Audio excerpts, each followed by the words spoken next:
Bonjour à tous et bienvenue dans cette émission dédiée au bien-être. Toujours un plaisir de vous retrouver.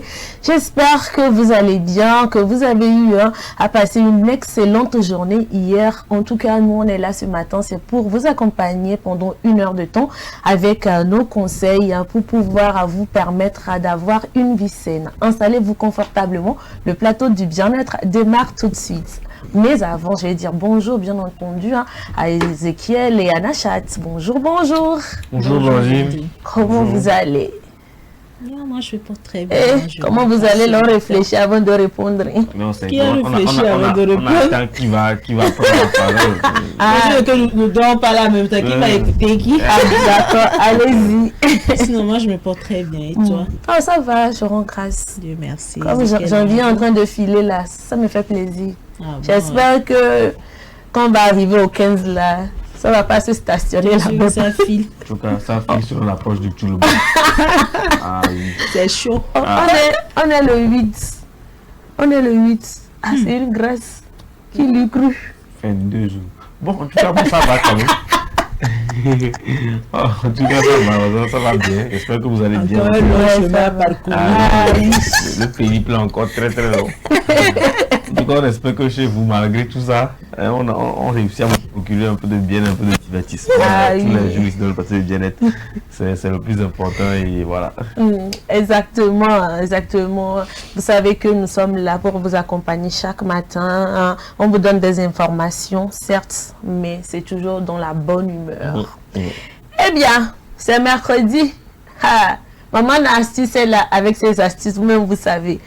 Déjà à l'entame de cette émission, je vais vous demander de prendre vos calepins, vos stylos, de déposer à côté quand l'heure sera là. Vous prenez et vous commencez par noter les choses. Parce que pour ce matin-là seulement, bon, elle-même, elle n'aime pas dire, donc je ne vais pas dire non plus. C'est mieux. C'est ça, je ne veux pas avoir de problème ce matin. En tout cas, encore une fois, bienvenue à vous. Merci de nous rejoindre dans cette émission.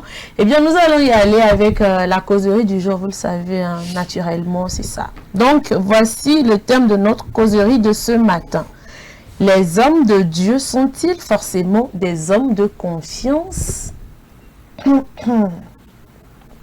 Les hommes de Dieu sont-ils forcément des hommes de confiance?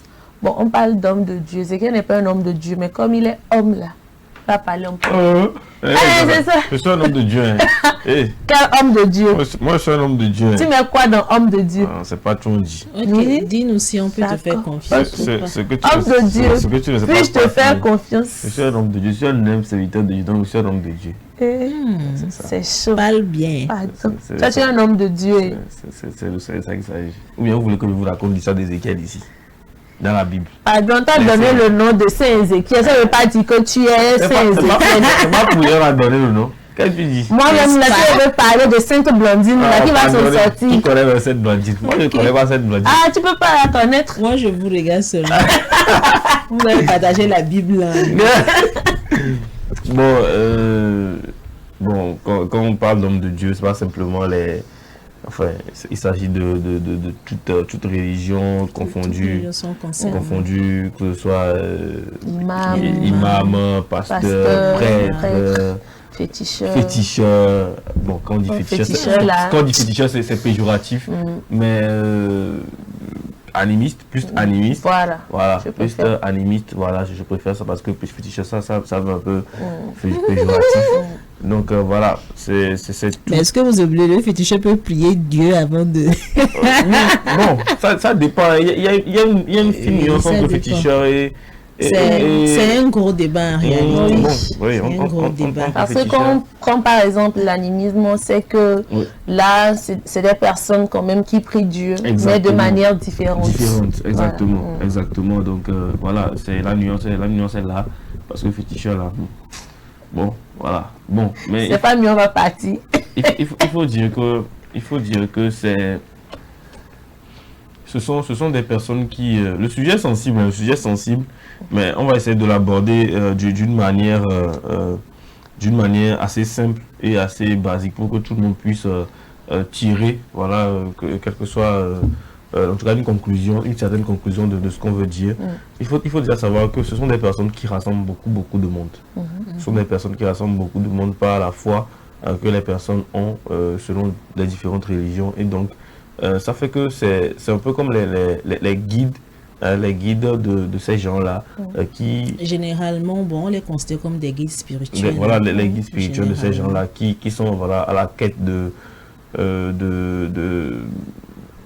la manifestation de Dieu dans leur vie, que ce soit d'une manière ou d'une autre, que ce soit d'une religion ou dans une autre. Ils sont considérés comme des messagers. C'est ça, des messagers, voilà, les gens qui prêchent, les gens qui sont censés remettre sur le droit chemin.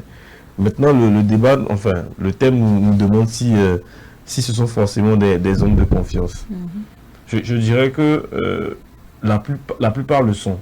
Mais il y a toujours dans les plus beaux champs les mauvaises graines.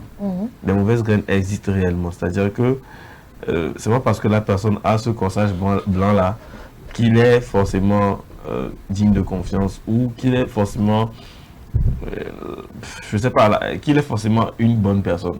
Voilà, on peut le dire. Moi, je suis plus catholique que je sais pas combien de personnes ici, mais je suis conscient que dans nos communautés aujourd'hui, quand je prends le cas des prêtres, bah, ils sont pas tous aussi intègres. Voilà, il y en a qui parfois ne marchent pas réellement selon les lois de Dieu. Voilà, je ne parle pas que des prêtres, hein, vraiment de toutes les religions confondues, mais c'est un exemple que je donne. Ce ne sont pas eux tous qui marchent vraiment selon les lois de leur religion. Et puis, il faut noter que le plus grave, c'est qu'il y en a qui abusent de ce statut-là pour justement faire des choses et se cacher derrière. C'est là même où le bas blesse. C'est là où on se demande vraiment si la personne, est-ce qu'elle est pour comment est-ce que sa religion vit, ou elle l'est parce que elle aimerait bien tirer un certain profit. C'est là où la notion de confiance entre le fidèle et enfin le guide spirituel devient, en tout cas, est fragile. Parce que si vous avez des personnes devant vous qui ne sont pas, comment dire, habilitées à faire la différence entre une personne qui est d'ordre religieuse et une personne qui peut user de cela pour profiter de vous, vous allez tomber dans une spirale infernale. C'est-à-dire, vous allez vous dire, bon, si c'est le prêtre qui dit, ou bien c'est l'imam qui dit, c'est que c'est vrai. C'est forcément vrai. C'est que c'est vrai. C'est-à-dire qu'on ne met pas une certaine raison dans cette foi qu'on a. Parce que c'est vrai que c'est bien d'avoir la foi. Parce que la foi, on dit que la foi, c'est croire en ce qu'on ne voit même pas. Mais est-ce que parfois, il ne faut pas mettre un peu de raison dans ça? C'est-à-dire que, c'est pas parce que l'imam ou bien le prêtre me dit, bon, tu sais, j'ai eu des révélations par rapport, voilà, je parle des prédications, tout ça, hein, j'ai eu des révélations par rapport au fait que c'est telle tante là qui fait que telle chose ne marche pas, par exemple. Par exemple. Ça peut être vrai, parce que c'est des gens qui sont hautement spirituels et qui peuvent avoir des révélations, ça peut être vrai. Mais est-ce que, parce qu'on t'a dit ça comme ça, tu vas accuser à temps pour aller la menacer que on vient de me dire que laisse la manifestation de Dieu se réaliser, laisser, c'est-à-dire, c'est vrai que l'imam a parlé. Il faut essayer d'attendre que les choses... Il faut que les choses se manifestent. Parce que même si c'est révélé, forcément, si c'est vraiment révélé, ça va se manifester. Mais si vous allez courir parce qu'on croit sur parole, l'imam, tout ça, et puis dire que l'imam peut être digne de confiance, et c'est pas la façon de Dieu qu'on va reconnaître, voilà ce qu'il dit est vrai. Mais c'est pas à vous d'aller devancer sous prétexte que c'est l'imam ou bien le prêtre qui l'a dit que forcément, voilà, ma tante là, il faut que j'aille me confronter à elle, vous voyez.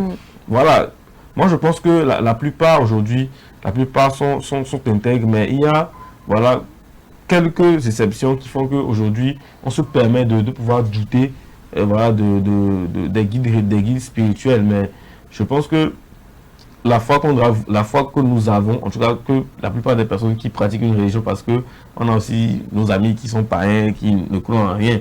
Donc la foi que la plupart des personnes ont, doit pouvoir leur permettre de laisser aussi le temps au Dieu qu'ils prient de pouvoir laisser se manifester ce qui se passe réellement aussi autour de cette religion-là, et ne pas forcément s'appuyer. Bon, c'est vrai, c'est bon de s'appuyer sur les religieux, mais de laisser plus voilà, les manifestations parler pour eux, quoi. Voilà. Ça, c'est peut-être une première partie de ce que je veux dire. Je vais peut-être laisser Nachat s'exprimer aussi sur le sujet parce que, voilà, différentes religions, peut-être qu'on aura d'autres visions aussi de la chose et puis, voilà, avancer sur le débat. Ah. Bon, sincèrement, je ne sais pas. Ezekiel a évoqué un point très important que je trouve que maintenant... alors, je ne sais pas si je suis pour ou contre, ou je dirais si ces personnes sont réellement... Est-ce qu'on peut se fier réellement à ces personnes-là, s'ils nous disent des choses? Mais quand même, je dirais au moins 70%, on peut quand même faire confiance à ces personnes-là. Parce que généralement, même si on considère ou on pense que souvent, ces personnes aussi montent souvent, quelque part, ils ont au moins des notions. Ils savent réellement ce qu'ils disent en réalité et puis bon, ils ne vont pas se lever un jour pour dire Dieu a dit de faire ceci, Dieu a dit de ne pas faire cela. Ces personnes ont fait des études en réalité, des études de théologie et tout. Donc forcément, ces personnes ont déjà quelques notions. Maintenant, le point qui m'intéresse réellement, ce que moi je dis, souvent ils disent la vérité, mais souvent ils ne disent pas la vérité. Je m'explique. Il y a des choses qu'on nous cache réellement. Depuis qu'on est petit, par exemple, on vous dit de ne pas poser tel acte. Dieu a dit c'est pas bon. Oui, on est d'accord. Mais pourquoi Dieu a dit ce n'est pas bon? On ne nous l'explique pas. On ne l'explique pas. Alors que c'est profond en réalité. Alors on va dire, bon, ne cherchez pas à savoir, mais dis ce que je fais. Oui, en réalité, tu me donnes des conseils, je peux mettre en pratique ces conseils, oui, c'est vrai. Mais quelquefois, une fois qu'on grandit, je prends par exemple le monde spirituel, c'est parce que quand un acte se pose en réalité, tu te demandes, mais tiens, je pense que quand on était petit, on nous demandait de ne pas faire ça. Mais il y a des choses qui se passent, mais on se dit, mais quel est le problème réellement? Est-ce qu'il faut commencer à inculquer les valeurs spirituelles à la génération qui vient? Ou non, on devrait commencer à apprendre cela et ensuite on va transmettre ça à nos enfants. Maintenant, vu le monde qui arrive ou la génération qui arrive, je me demande, est-ce que avec le temps, on fera plus confiance à, moi je dirais entre guillemets, à ces messagers, à ces personnes-là qui viennent nous donner quelques valeurs, soit du Coran, de la Bible et tout. Je pense que c'est très compliqué parce que maintenant on se dit, même déjà entre nous, il n'y a pas tellement de confiance. Voire même aller s'asseoir devant quelqu'un, on se dit, ben, c'est un homme de Dieu quand même, il ne peut pas mentir. Alors qu'en réalité, ils essaient de nous dire la vérité, mais comme Ezekiel, tu viens de le dire, souvent il y a d'autres qui cassent cette vérité-là pour ne pas créer d'autres choses. Par exemple, l'exemple que tu as donné, on dit, bon, tel problème, c'est ta tante ou ton oncle qui a logement, qui est derrière tout ça là. Forcément, quand tu me dis ça, je vais m'asseoir. Pourquoi je vais m'asseoir? Je dois me lever pour aller chercher la raison pour laquelle. Moi, je pense que c'est bien de les dire, mais lorsque vous arrivez à dire les vérités, il faut montrer le chemin. Il faut montrer le chemin en réalité. Qu'est-ce qu'il faut faire? Est-ce qu'il faut se purifier, par exemple?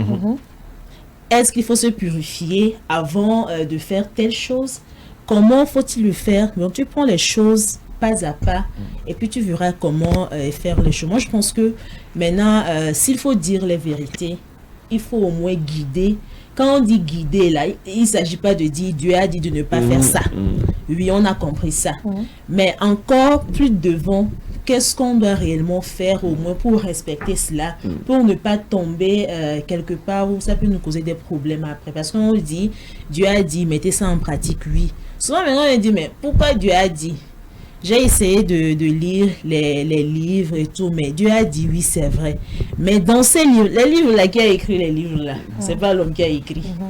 C'est l'homme qui a écrit. Mais il faut que celui qui a fait les études de théologie puisse nous expliquer. Puisse nous expliquer clairement. Parce qu'il y a des gens, ils font des études, mais en réalité, peut-être qu'ils n'ont pas assez de notions. Il ne s'agit pas de faire seulement des études. Il faut fouiller en réalité, lire suffisamment avant de venir transmettre quelques informations, peut-être à ton public, à ta communauté et tout, que ce soit à l'église, à la mosquée. Donc, Moi, je pense que quelque part, on peut faire confiance quand même à ces personnes-là, peut-être à 110 ou 80%. Mais là n'est pas le problème. Ce qui me préoccupe en réalité, c'est de savoir bien guider ces personnes-là.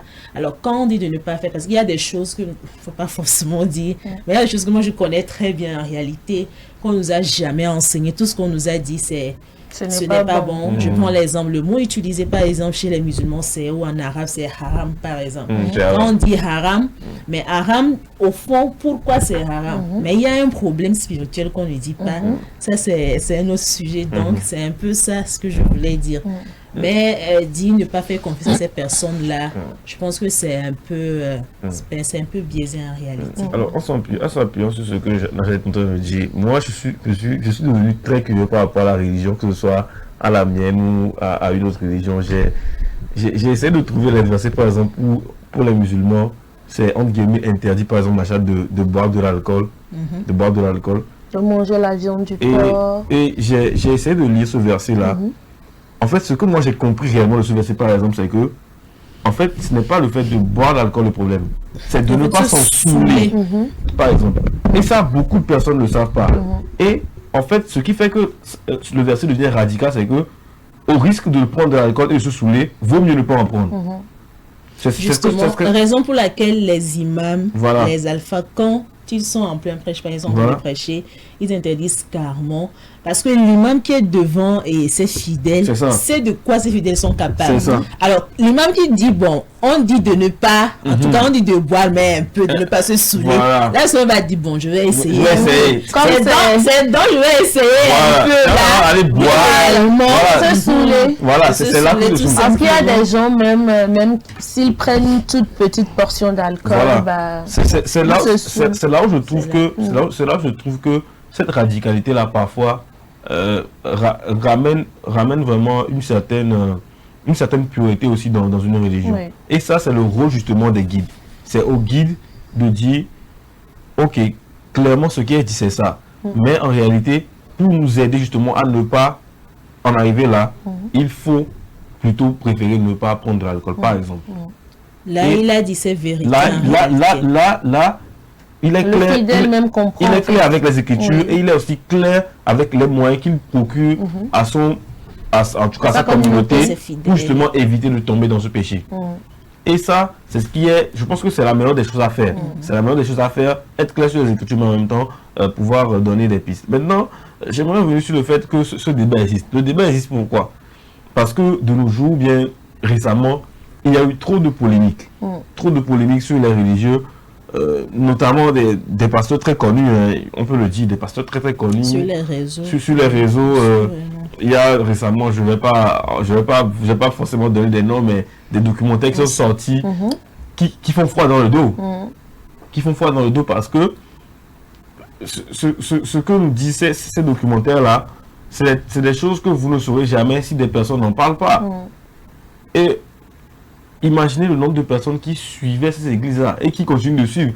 Parce que c'est là où moi je parle de confiance. Aujourd'hui, il y a des choses qui sont sorties sur certaines églises, mais allez voir le monde qui est toujours derrière cette église. Il y a énormément de monde derrière cette église. Ce pasteur nigérien dont je veux parler, qui a fait l'objet de notre documentaire de la BBC. On a vu le documentaire faire un buzz pas possible, où les gens ont suivi, ont regardé, ont vu ce qui s'est passé, ont vu des témoignages des personnes qui ont vécu la situation avec des archives à l'appui. Mais allez voir dans cette église aujourd'hui, il y a tellement de personnes qui sont restées parce que il y a un travail psychologique qui a été fait. Les gens ne peuvent pas se détacher aujourd'hui. La manipulation psychologique. Les gens ne peuvent pas se détacher aujourd'hui de cette église parce que les personnes sont figées, elles sont collées, elles sont attachées, elles deviennent même addictes à l'église. Parce qu'elles ont été, vraiment conditionnées même. Travaillées. Voilà. Moi, je connais des gens qui étaient très fans de ce pasteur, par exemple, qui après la publication de ce documentaire, mais je me suis demandé, attends, j'aimerais bien voir la réaction. Mais par peur de demander, j'ai dit, attends, je vais voir. Je sais que par si nous parlons, je vais avoir une réaction. Et les réactions, mais elles m'ont surprise. Les mêmes personnes qui... Non, il y a une partie qui, par exemple, a dit, enfin, des personnes qui m'ont dit, Ezekiel, écoute, il y a certains faits qui font que aujourd'hui, on ne peut pas nier qu'il y a forcément une part de vérité de ce qui a été sorti. Par exemple. Et il y a une partie qui me dit, moi je n'y crois pas du tout. Pour moi, c'est un complot pour, dépeindre le nom de cette personne, etc. Et moi, je ne juge personne. Chacun est libre de poser son propre jugement sur l'affaire. Mais il n'y a pas pire avec que celui qui ne veut pas avoir aussi. Il n'y a pas pire avec que celui qui ne veut pas avoir. Donc pour moi, c'est cette confiance qui est établie entre les fidèles ou la communauté et les pasteurs qui, en tout cas, qui fait que parfois, lorsque il y a polémique, on n'arrive pas à avoir le discernement, à voir clair, à dire « Ah, mais ça, même si c'est lui en face, mais c'est possible qu'il puisse le faire. Parce qu'après tout, c'est un homme comme nous. Oui. C'est un homme comme nous. Et il peut aussi succomber au péché. Tout le monde peut succomber au péché. Même, je pense que la plus grosse sainteté peut aussi succomber au péché. Parce qu'on est des hommes après tout.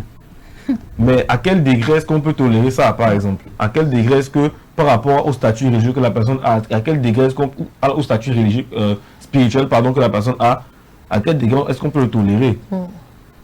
Voilà. Et puis, voilà, parlant de s'ils sont forcément dignes de confiance, moi j'aimerais juste dire que c'est pas parce que la personne a un corsage blanc qu'il est digne de confiance. On a vu dans les plus grands scandales religieux des personnes hautement spirituelles qui avaient des rapports sexuels avec des enfants, et c'était de la pure pédophilie, voilà, doublé de l'homosexualité, etc. On a eu tellement d'échos et d'enquêtes qui ont été réalisées qui ont prouvé qu'effectivement ces gens-là étaient coupables et avaient fait ce genre d'acte, avaient posé ce genre d'acte. Donc voilà, pour moi aujourd'hui le doute existe parce que les faits sont réels et qu'il y a des faits qui prouvent qu'ils ne sont pas tous dignes de confiance aujourd'hui. Donc je pense que ce qu'il est de faire, c'est de faire confiance aux hommes de Dieu, mais de garder la tête froide lorsque voilà, les occasions se présenteront, ou lorsque on se retrouve dans une situation où éventuellement cet homme de Dieu-là soit peut-être en tort.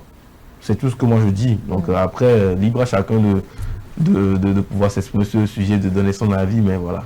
Oui, en fait, moi j'ajouterais à ce que Zéké disait que normalement, c'est vrai, d'abord on doit connaître sa propre religion d'abord. Il faut connaître des choses, que ce soit côté spirituel. Tu peux même faire des choses sur l'islam et la spiritualité. Ça dit quoi en réalité? L'islam et telle chose, ça dit quoi en réalité? Et le christianisme étant, ça dit quoi en réalité? Ça vous permet également, lorsque vous êtes à un moment donné, vous êtes un pasteur ou bien un imam en train de dire des choses, ça vous permet également d'avoir un esprit très ouvert, c'est ce qu'il est en train de dire, pour ne pas tomber souvent dans leur pied si la personne est en train de mentir, par exemple. Parce qu'on n'a aucune notion, on est des ignorants. Souvent, c'est la raison pour laquelle on se dit, mais tiens, est-ce qu'on se pose la question même? On fait confiance en même temps. Voilà, ce que une chose est sûre, c'est un homme spirituel, donc ce qu'elle dit, c'est la vérité en fait. Donc en réalité, il faut savoir c'est quoi ma religion concrètement. Qu'est-ce que la religion intéresse? Maintenant, il y a des livres, pas possible. Il y a des personnes qui sont là dans leur coin, elles ont tellement des notions, assez d'idées sur ce qu'est la religion, que ce soit le christianisme, que ce soit la religion qui concerne l'islam et tout. Donc c'est à vous de voir, il faut connaître sa religion d'abord. Lorsque tu connais très bien ta religion, je pense que personne ne pourrait justement même détourner une de tes idées là sur un sujet là, ça c'est faux. Donc il faut être peut-être son propre prophète, son propre messager, avant d'aller écouter notre messager. Là, quand tu écoutes notre messager, c'est que tu veux au moins élargir un peu tes connaissances, ouvrir un peu ton esprit par rapport à ce qui se passe autour de nous. Parce que maintenant, là, il y a tellement de prophètes, il y a tellement de messagers, et puis il y a tellement de révélations. On ne sait pas qui dit vrai, qui dit faux en réalité, et ça peut nous créer des problèmes après. Ce que donc, c'est très vrai. C'est très vrai. Moi, par exemple, je suis très fan de certains imams qui prêchent sur les réseaux, mais qui disent, au-delà de la religion, qui disent des choses qui peuvent vous construire toute une vie, en fait. Justement. Et moi, je suis fan de ça. J'en connais même qui a fait tellement d'études, par exemple, sur le christianisme. Quand il est en train de prêcher, par exemple, concernant l'islam, il donne des exemples. Même des versets de la Bible, voilà, dans le christianisme, c'est des choses quand même. Je pense qu'à l'heure là, lorsqu'il faut prêcher, lorsqu'il faut donner un message peut-être à la communauté. Maintenant, je dirais communauté parce que maintenant, il y a tellement de prophètes un peu partout. Au début, c'était pas ça. Sur les réseaux sociaux, tu rentres par exemple sur les réseaux sociaux, TikTok par exemple, tu vas voir un imam, un pasteur, un prêtre en train de donner des conseils. Alors, ce que moi, je pense que maintenant, il faut prêcher en fonction des actualités en réalité. Il faut plus rester dans ce que vous dire, bon, avant. Passé. Je pense qu'il y a des exemples, des sujets qui se passent actuellement. On peut même utiliser ces sujets-là pour prêcher ou pour sensibiliser la communauté. Je dirais toute la communauté même en général. Donc, voilà un peu ce que je vais dire. Donc, c'est très important de connaître sa religion d'abord, avant. Et puis, je pense que c'est aussi parce qu'aujourd'hui, il y en a tellement.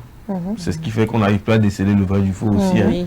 Avant, quand on avait les très peu, ben, on arrivait déjà à savoir que c'est ce nombre qui arrive à tenir la baraque. Mais aujourd'hui, il y en a tellement qui fait que voilà, on n'arrive pas à déceler le vrai du faux.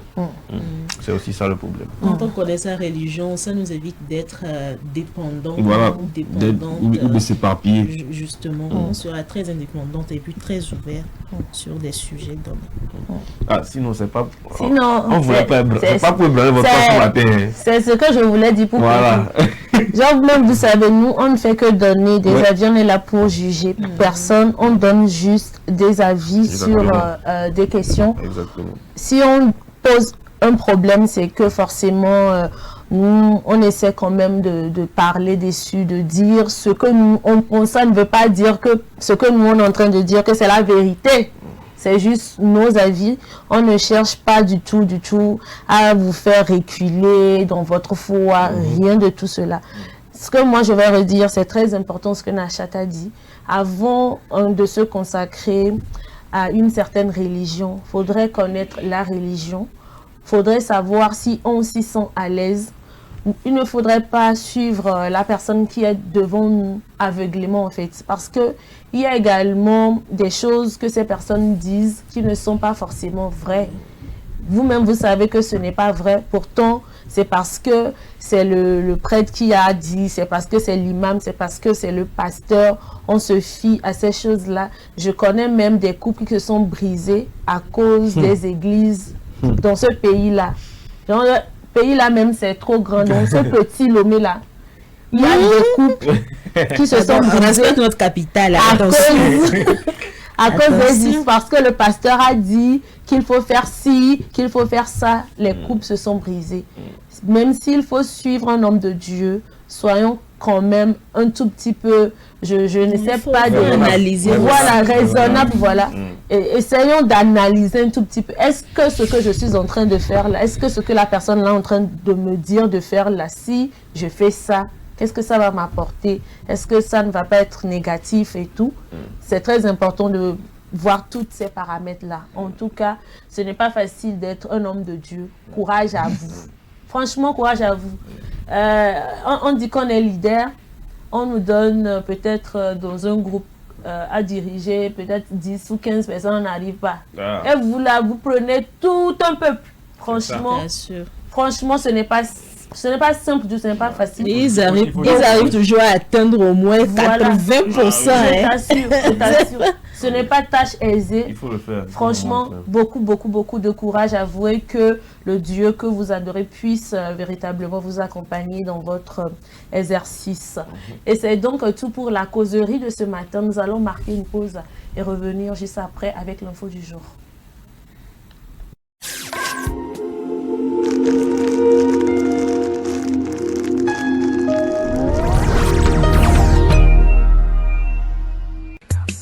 L'amour, c'est des hauts, c'est des bas. Et quand la femme dit non, c'est vraiment non. Mais rien ne vaut un petit cadeau pour raviver la flamme de l'amour. La femme se fait belle et sensuelle pour votre plaisir. Claudia Lingerie, nous disposons de toute une collection de sous-vêtements haut de gamme pour hommes, femmes et enfants à un bon prix. soyez ceux qui portent des sous-vêtements confortables. Claudia Lingerie, nous sélectionnons pour vous de la lingerie fine de qualité pour sublimer vos soirées. Claudia Lingerie sur la route d'Agbalépédo, juste à côté du monument Grand Œuf Blanc. Infoline 00228 97 01 03 03 0228 97 01 04 04. Claudia Lingerie, l'élégance a une adresse. M-Afrique, Association internationale des médecins pour la promotion de la santé en Afrique, première ONG internationale d'origine africaine spécialisée dans les actions médico-chirurgicales humanitaires. M-Afrique, c'est la promotion de la santé et l'éducation pour tous en Afrique. M-Afrique est membre du Conseil économique, social et culturel de l'Union africaine, le COSOC UEA, également accrédité à le COSOC ONU. Les médecins de M-Afrique, présents en Afrique et en Occident, réalisent chaque année plus de 2500 opérations chirurgicales et 25 000 consultations médicales spécialisées gratuites en zone rurale et périurbaine en Afrique. M-Afrique, c'est la formation continue des acteurs de la santé, la recherche, les missions médico-chirurgicales humanitaires foraines gratuites, la lutte contre les maladies transmissibles et non transmissibles, la promotion de l'éducation pour la santé, le développement communautaire. M-Afrique, une nouvelle vision de la solidarité africaine. M-Afrique, c'est amener l'hôpital vers les populations rurales et vulnérables. Le 34e numéro de Dagon Magazine fait honneur à Dagan Dadede Theresia Massonia Hunlede, une des reines incontestées du journal parlé au Togo. La rubrique santé de ce numéro de Dagon Magazine nous parle de la variole du singe ou Mpox, ses modes de transmission, ses symptômes et sa prévention. La rubrique bien-être de son côté attire vivement notre attention sur les conséquences cachées des boissons alcoolisées. Dagan, c'est aussi plein d'autres rubriques pour prendre soin de notre santé. Dagan Magazine, le magazine de la femme togolaise pour la femme. Téléphone plus 228 70 86 44 44 70 26 60 60 Lomé, Togo.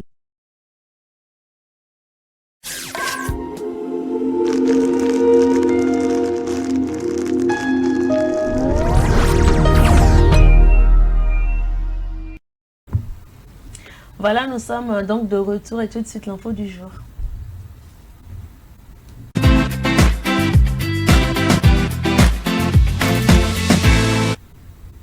La génération Z, la génération des personnes nées entre 1999 et 2012, confrontées à l'essor des médias sociaux, s'inquiète de l'impact de ces plateformes sur la santé mentale. Nos confrères de VOA nous donnent les précisions.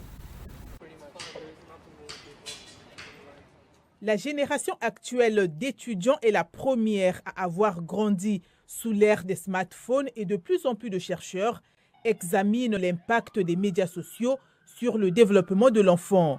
Michelle Burke, professeur à l'Institut de technologie Stevens à Hoboken, dans le New Jersey, a remarqué que les étudiants s'intéressent toujours à l'étude de la relation entre les médias sociaux et la santé mentale des jeunes. Les étudiants de la génération Z avec lesquels je travaille sont très curieux. Et je pense que parce qu'ils voient beaucoup de maladies mentales dans leur génération, ils voient des luttes dans ce domaine particulier. Ils veulent vraiment comprendre pourquoi, afin de pouvoir mieux se soutenir les uns les autres, mais aussi parce qu'ils veulent mieux se comprendre eux-mêmes. Michelle Burke parle des expériences qu'elle a vécues en discutant avec des étudiants de la génération Z qui ont grandi avec les smartphones et les médias sociaux. Je pense que les étudiants de la génération Z, ou du moins les étudiants avec lesquels j'interagis, considèrent que leur communauté est très anxieuse. Ils constatent des taux de dépression plus élevés et ils veulent savoir pourquoi et ils veulent savoir ce qu'ils peuvent faire pour améliorer le bien-être mental au sein de leur communauté. Michelle Burke mentionne notamment la sensibilisation des jeunes aux problèmes de santé mentale dans leur génération, l'opinion des étudiants sur le degré de sévérité que les parents devraient avoir en matière de réglementation de l'utilisation des médias sociaux, ainsi que l'impact spécifique de ces problèmes sur les jeunes femmes. Les jeunes femmes avec lesquelles je travaille sont très conscientes de l'impact des médias sociaux sur leur perception d'elles-mêmes et leur image corporelle. C'est quelque chose dont elles parlent et contre lequel elles essaient activement de lutter. Mais elles disent toutes avoir eu des difficultés au collège et au lycée. Et peut-être qu'aujourd'hui, à l'université, elles commencent à avoir un peu plus de confiance en elles. L'an dernier, le ministère américain de la Santé a demandé au Congrès d'exiger que les plateformes de médias sociaux affichent des étiquettes d'avertissement alertant les utilisateurs des dommages potentiels qu'elles peuvent causer à la santé mentale des adolescents. Voilà, c'était donc tout pour l'info du jour. Ne cessera jamais de le dire. Hein. Évitez à ce que vos enfants puissent être accrochés aux réseaux sociaux. C'est très important pour leur santé mentale. Parce qu'il y a des enfants qui deviennent très addicts et c'est très malsain pour eux. Alors, vous savez, aujourd'hui, c'est mercredi et chaque mercredi, on vous propose un dossier de la semaine. C'est tout de suite après le jingle.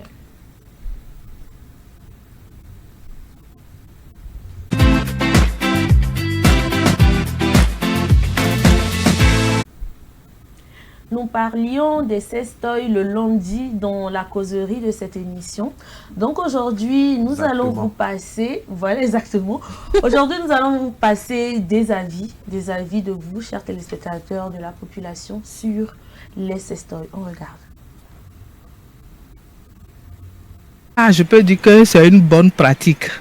D'autre part, c'est mauvais. Parce que le côté positif, c'est compte tenu du comportement des hommes envers les femmes.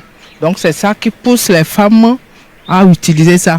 Et le côté négatif, parce paraît que ça donne la maladie. Il y a deux sortes. Magnétique, paraît que l'électronique n'est pas bonne. Que ça secoue beaucoup le corps. Donc c'est ce que je peux vous dire. D'abord, je dois dire que je ne suis pas un utilisateur, donc dire si c'est une bonne pratique ou pas serait mal placé de ma part. Cependant, ceux qui l'utilisent, c'est pour une bonne raison qu'ils l'utilisent. S'ils parviennent à tirer un quelconque bénéfice là-dedans ou une quelconque satisfaction, bon, tant mieux, pourquoi pas. Mais du moment où il y a des répercussions et qu'ils s'entêtent, je pense que c'est dommage et ça fait leur choix, quoi. Selon moi, je ne pense pas que c'est une bonne chose parce que par rapport à son utilisation, ça peut créer des maladies et autres parce qu'il y a certains sextoys qui sont électriques et ça peut nuire à la santé. Voilà, on en parlait d'ailleurs sur ce plateau, comme je le disais, le lundi passé dans cette émission. Quelle cette infidélité là, c'est revenu. Il y a un seul homme. Il y a un seul homme sur la terre. J'ai pas envie de parler non, mais plus sérieusement, c'est vrai qu'on en parlait le lundi, mais bon, est-ce que c'est vraiment une raison valable? Est-ce que c'est vraiment une raison valable pour utiliser cette histoire? Bon, moi, j'en sais rien, ce qui est su, on verra bien. On verra bien. En tout cas, j'ai également autre chose pour vous concernant les sextoys, c'est les dangers de l'utilisation des sextoys. Regardez. C'est vrai que l'utilisation des sextoys aide les couples à surmonter les troubles érectiles pour éviter à ce que la femme s'adonne à la polyandrie. Mais cette pratique a des risques élevés sur la santé, à savoir la dépendance. Lorsque les femmes les utilisent de façon accrue, elles développent ce qu'on appelle l'addiction. Il y a également le risque infectieux qui est élevé suite au manque d'hygiène qui tourne autour de ces sextoys-là. Certaines femmes développent les allergies au latex ou bien au silicone. Il faut noter également que ces sextoys sont recouverts de produits chimiques qui s'appellent le phtalate, qui à la longue peut entraîner l'infertilité chez la femme, les cancers et également les malformations vaginales. Et ces sextoys entraînent également la baisse de la libido chez la femme. Face à ces risques élevés sur la santé, il faut vraiment faire attention à l'utilisation des sextoys. Voilà le docteur Patrice Amégan, médecin généraliste, qui nous donnait des conseils par rapport à plutôt les dangers, voilà, qui nous donnait, qui nous parlait des dangers, voilà, de l'utilisation des sextoys. Ce qui a retenu plus mon attention, c'est l'affaire de cancer là. C'est-à-dire qu'on utilise ça là, on peut avoir le cancer de l'utérus là. Ezekiel. Mystère. Est-ce que vous avez entendu? En tout cas, moi depuis qu'on en parlait la dernière fois, c'était l'aspect qui me préoccupait le plus parce que je parlais de la photo utilisée et par exemple dans les jouets qui est 2 fois plus utilisé chez les gods, enfin les sex toys. Donc pour moi c'est toujours l'aspect santé qui est important, c'est-à-dire que tant que la chose peut avoir une répercussion sur votre vie, je pense que c'est... Il n'y a rien qui égale ça en fait. Il n'y a rien qui fait qu'il n'y a aucune satisfaction que vous aurez qui va égaler le fait que votre vie soit en danger. Donc voilà, pour moi, chercher la chaleur humaine, c'est mieux. La chaleur humaine est mieux. Les sex toys, la chaleur humaine est mieux. Et puis voilà, c'est ce que j'ai à dire par rapport à ça. La chatte, on veut t'entendre. Alors, que dire? Comment ça se dit? Oui, en fait, je pense que moi, en tout cas, ce qui m'a beaucoup plus que moi, ils savent déjà les dangers. Donc, c'est à vous de voir, vous optez pour quoi. Parce que le docteur a mentionné la polyandrie aussi. C'est pas parce qu'on dit que ça aussi, c'est pas bon qu'on vous encourage aussi à le faire de l'autre côté. Donc, vous connaissez déjà les dangers. Donc, c'est à vous de voir si vous refusez de faire ou d'adopter les sex toys pour votre plaisir. Nous, on a parlé. Le docteur même a dit c'est pas bon. Il y a des dangers. Donc, je pense que il ne s'agit pas de tenir des fouets ou tout pour fouetter quelqu'un. Il ne faut pas utiliser. Donc, c'est à toi de voir ce qui m'attend à l'avenir. Et puis, tu feras un bon choix. C'est ça. C'est ça. Faites surtout le bon choix. Un très bon choix. C'est donc tout pour le dossier de cette semaine. Nous allons marquer une pause et retrouver Maman Astuce dans Astuce Santé. Je vous en prie, ne faites pas un drame de ma souffrance, ma maladie. J'ai besoin de vos rires, pas de vos larmes. J'ai besoin de force, j'ai besoin de vie. J'ai besoin d'espoir dans mon combat. J'ai besoin d'amour, pas de déprime. C'est bon, j'en ai assez comme ça, avec cette putain de mort qui frime. Et ne vous mettez pas à ma place, mais restez là à mes côtés. Car pour moi, chaque minute qui passe est une minute de compter. Et je vous promets, elle m'aura pas. Je vais pas tomber, je vais pas lâcher. J'ai des ressources qu'elle ne voit pas. J'ai du courage à volonté. C'est mon combat, c'est ma galère. Et je voulais pas vous y embarquer. Et si vous ne savez pas quoi faire, montrez-moi juste que vous m'aimez. Oui, c'est mon combat, c'est ma galère. Et je voulais pas vous y embarquer. Mais si vous ne savez pas quoi faire, montrez-moi juste que vous m'aimez. Je vous en prie, ne faites pas un drame de ma souffrance, ma maladie. J'ai besoin de vos rires, pas de vos larmes. J'ai besoin de force, j'ai besoin de vie. J'ai besoin qu'on danse autour de moi, qu'on fasse la fête pour que j'oublie cette injustice qui tombe sur moi. Même quelques secondes, c'est du répit. Parfois l'amour, ça tient à rien. Juste un regard, juste un texto. Y a pas pire que ceux qui disent rien, qui disent qu'ils ne trouvent pas les mots. Non, y a pas besoin d'être Rimbaud. Je te jure que c'est pas nécessaire, car y en a pas de bons des mots, à part tous ceux qui sont sincères. C'est mon combat, c'est ma galère. Et je voulais pas vous y embarquer. Et si vous ne savez... Retour donc au plateau après cette pause musicale. Nous allons poursuivre cette émission avec Astuce Santé.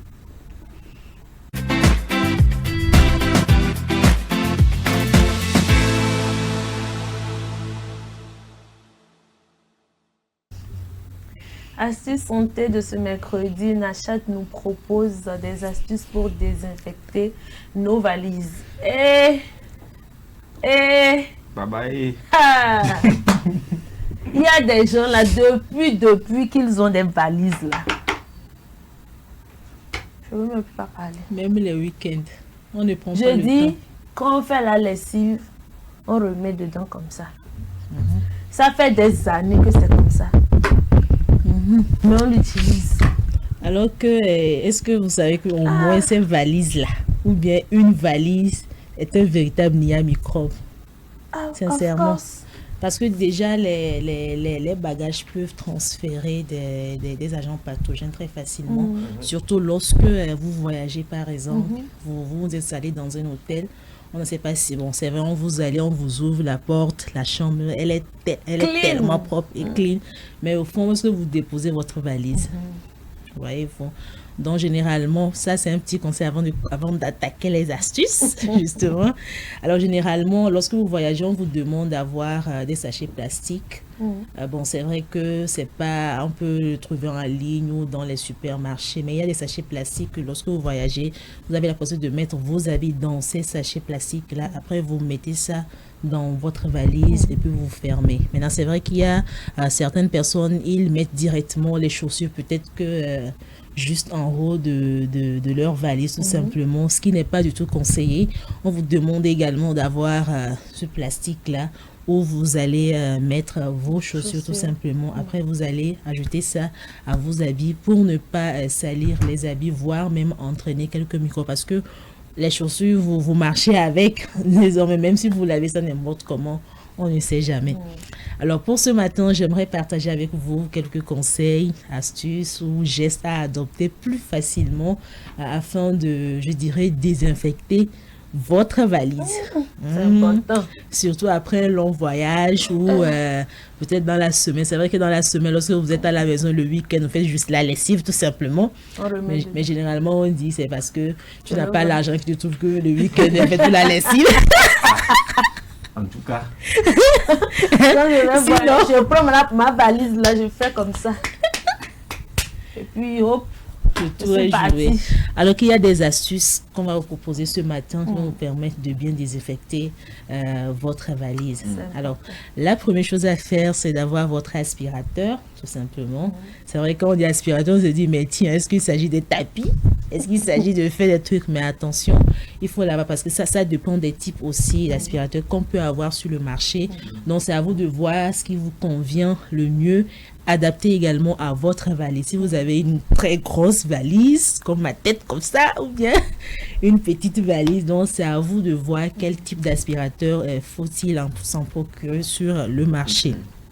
Alors, la première astuce, comment nettoyer votre valise.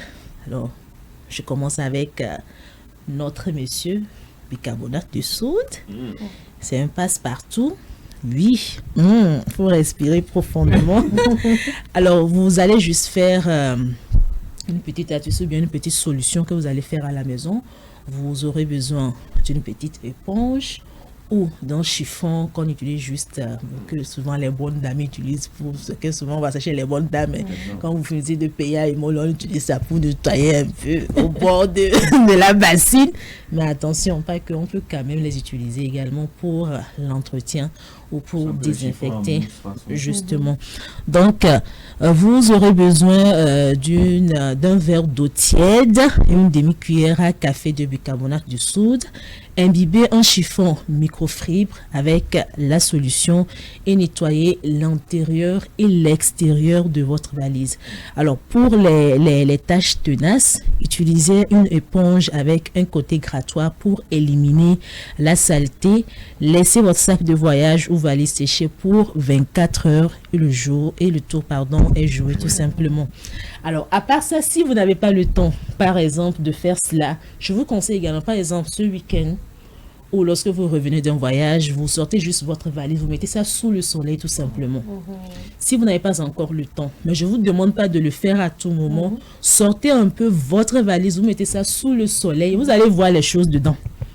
Les cafards, les insectes et tout. Il y a des choses dedans. Alors, lorsqu'à tout moment, vous avez une chambre tellement humide en réalité, je pense que ça occasionne également ces saletés. Et puis, les microbes s'installent facilement. Ensuite, vous allez attraper quelques maladies et ce n'est pas du tout bon. La deuxième chose est également, en tout cas, ce qui concerne une valise en plastique propre ou un coup de lingettes, il faut utiliser des lingettes antibactériennes pour laver l'intérieur ou bien nettoyer l'extérieur de votre valise en quelques minutes. Alors, les lingettes, vous savez où les trouver tout simplement. Je ne veux pas vous dire allez dans tel marché, vous savez. Lorsque vous voulez nettoyer ou désinfecter vos valises là, tous les moyens sont bons pour pouvoir trouver ces trucs-là. Donc, pour des tâches plus robustes, tout comme je mentionnais dans la première astuce, utilisez une liquide vaisselle et de l'eau tiède et nettoyer à l'aide d'une éponge pour une valise propre comme neuf, tout simplement. Alors, je termine avec ça, juste une idée. Alors, pour garder une bonne odeur à l'intérieur de votre valise, peut-être à chaque voyage, vous êtes à la maison. C'est vrai qu'il y a des... Le nom m'échappe, mais il y a des petites boules blanches là qu'on recommande souvent. Les comfos. Les comfos, généralement. C'est vrai que quelque part dans une autre communauté, on met ces trucs-là dans de l'eau, alors que ce n'est pas du tout bon. Ce n'est pas du tout bon. C'est fait juste pour l'entretien, juste pour les toilettes, pour l'entretien. Maintenant, mettre ça dans de l'eau pour boire, ce n'est pas du tout bon. Il y a des gens qui le font.